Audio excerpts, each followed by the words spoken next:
ඔබ දැනගෙන හිටියද ඔබේ මනස ඔබටම රීප්‍රෝග්‍රෑම් කිරීමට හැකි බව? සතුට සහ ජයග්‍රහණය ඉලක්ක කරගෙන ඔබේ මනස ප්‍රතිසංස්කරණය කිරීමට හැකි බව? ඔව්, එය කළ හැකියි. ඒ සඳහා සුදුසුම වටිනාම අවස්ථාව නම් ඔබ සෑම රාත්‍රියකම නින්දට යාමට සූදානම් වන මොහොතයි. විනාඩි 10ක 15ක සරල අභ්‍යාසයක් මගින් එය කළ හැකියි. ඔබ තවදුරටත් මේ වටිනා මොහොත මිස් කර ගන්නට එපා. මම අද ඔබට කියලා දෙන්නම් යටිසිත ඔබට අවශ්‍ය ආකාරයට රීප්‍රෝග්‍රෑම් කර ගැනීම සඳහා රිසර්චර්ස් මගින් සනාථ කර තිබෙන පියවර 5කින් යුතු ක්‍රියාකාරකමක් ගැන. ඔබගේ ඉලක්කයන් කරා පහසුවෙන් ළඟා වීමට නම්, ඔබගේ සිහිනයන් සැබෑ කර ගැනීමට නම්, ඊට ගැලපෙන අයුරින් ඔබේ සබ්කොන්ෂස් මයින්ඩ් එක, එසේත් නැතිනම් යටිසිත රීප්‍රෝග්‍රෑම් කිරීම අවශ්‍යයි. ඒ යටිසිතට කාවැද්දූ පසුවයි ඔබට ඔබේ බලාපොරොත්තු ඉටු කරගත හැක්කේ. මුලින්ම මදක් විමසලා බලමු මේ සබ්කොන්ෂස් මයින්ඩ් එකේ ක්‍රියාකාරීත්වය ගැන. ඔබ නින්දට ගිය පසු ඒත් සමගම ඔබේ මොළයේ එක් කොටසක් නින්දට යනවා. ඒ තමයි කොන්ෂස් මයින්ඩ්, උඩු හිත. නමුත් තවත් කොටසක් නොනවත්වා ක්‍රියාකාරීත්වයේ යෙදෙනවා. දවසේ පැය 24ම, සතියේ දින 7ම, අවුරුද්දේ 365 දවසෙම එය ක්‍රියාකාරී.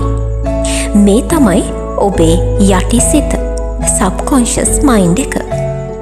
විද්‍යාඥයන් පෙන්වා දී තිබෙන හැටියට මේ සබ්කොන්ෂස් මයින්ඩ් එක ඔබ දවසේ සිදු කරන ක්‍රියාකාරකම් වලින් 95%-99% අතර ප්‍රමාණයකටම වග කියනු ලබනවා.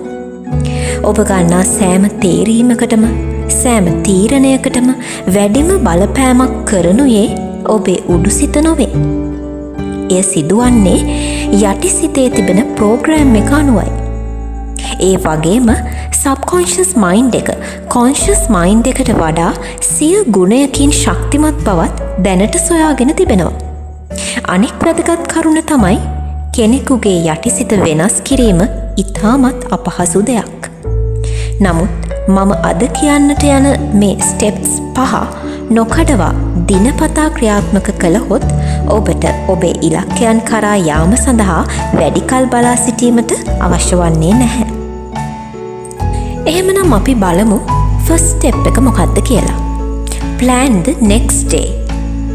ඔබ සෑම රාත්‍රියකම නින්දට යාමට පෙර හෙට දිනේ වැඩසටහන සැලසුම් කරන්න. ඔබ හෙට දිනේ ආරම්භයේ සිට අවසානය දක්වාම කිරීමට බලාපොරොත්තු වන සියල්ල ඔබේ මනසින් සැලසුම් කරන්න. ඔබ අවදි වන වේලාව, ප්‍රමුඛතාවයේ දී යුතු රාජකාරීන් සහ ඔබ සම්පූර්ණ කිරීමට බලාපොරොත්තු වන පොඩි පොඩි ටාගට්ස් ඇතුළු සෑම දෙයක්ම පොතක සටහන් කරන්න. ඔබට හෙට දින උදෑසන උද්‍යෝගයෙන් ගත කිරීමට හැකිවන්නේ ඔබේ මනසේ ඒ සඳහා ක්‍රමානුකූල සැලසුමක් තිබුණොත් පමණයි. ටිම් ෆෙරිස් කියන හැටියට ඔබට දවස සාර්ථක කර ගැනීමට අවශ්‍ය නම් උද්‍යෝගීමත් උදෑසනක් තිබිය යුතුයි. නමුත් ඇත්ත වශයෙන්ම උද්‍යෝගීමත් උදෑසනක රහස නම් පෙර දින සන්ධ්‍යාව සාර්ථකව නිම කිරීමයි. Step 2. Review your goals every single night. ඔබ යා යුතු ඉලක්කයන් සෑම රාත්‍රියකම නැවත නැවත ආවර්ජනය කරන්න. සබ්කොන්ෂස් මයින්ඩ් එක සංවේදී වන්නේ නැවත නැවත රිපීටඩ්ලි සිදු කරන්නා වූ ක්‍රියාකාරකම් වලටයි. ඔබ වාහනයක් ඩ්‍රයිව් කිරීමට පුරුදු වුණ ආකාරය හෝ භාෂාවක් කතා කිරීමට හුරු වුණු ආකාරය ගැන සිතා බලන්න. එය නැවත නැවත කිරීම මගිනුයි ඔබ ඒ පුහුණුව ලබා ගත්තේ. ඒ ආකාරයටමයි ඔබේ අනාගත ඉලක්කයන් කරා ළඟා විය හැක්කේ. සෑම රාත්‍රියකම නින්දට යාමට පෙර ඔබගේ ඉලක්කයන් නැවත නැවත ආවර්ජනය කරන්න. ඒ ගැන දිනපොතක සටහන් තබන්න. ඔබට ඇසෙනසේ ඒ සටහන් කියවන්න. ඔබ ඒ ඉලක්කයන් ලබා ගන්නා ආකාරය ගැන සිහින දකින්න. එවිට ඔබ නින්දට ගිය පසු ඔබේ යටිසිත මොහොතකට පෙර ආවර්ජනය කළ ඒ ඉලක්කයන් කරා යාමට ඔබව සූදානම් කරනවා. ඔබගේ ගැටලුවලටත් විසඳුම් සෙවීම ආරම්භ කරනවා. Step 3. Practice gratitude. කෘතඥතා පූර්වක වන්න.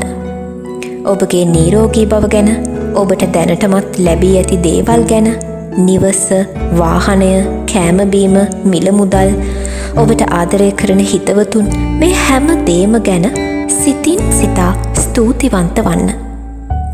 මනස හුරු කරන්න ඔබට ලැබී ඇති opportunities ගැන සිතා කෘතඥතාපූර්වක වීමට. සෑම රාත්‍රියකම මෙය පුහුණු කරන්න.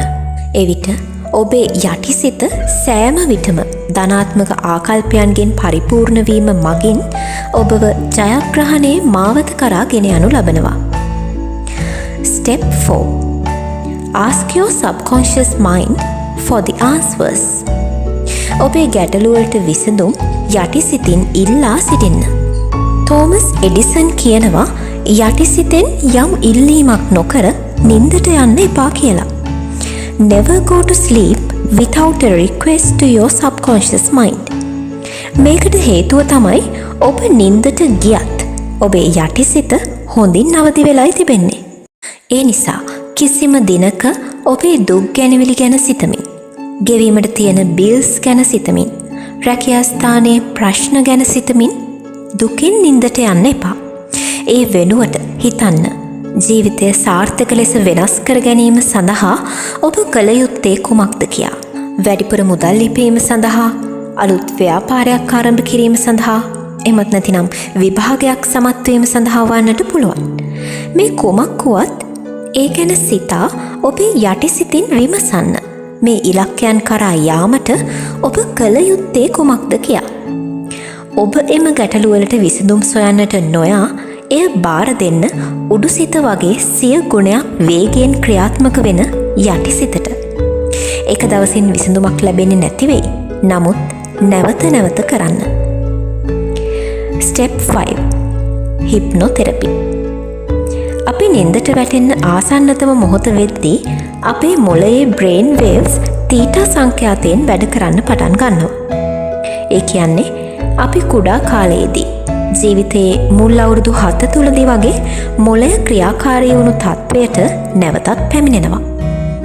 ඒ අවධියේදී තමයි subconscious mind එක විසින් යම් යම් සිදුවීම් සහ අත්දැකීම් දැඩි ලෙස රෙකෝඩ් කරගන්නේ.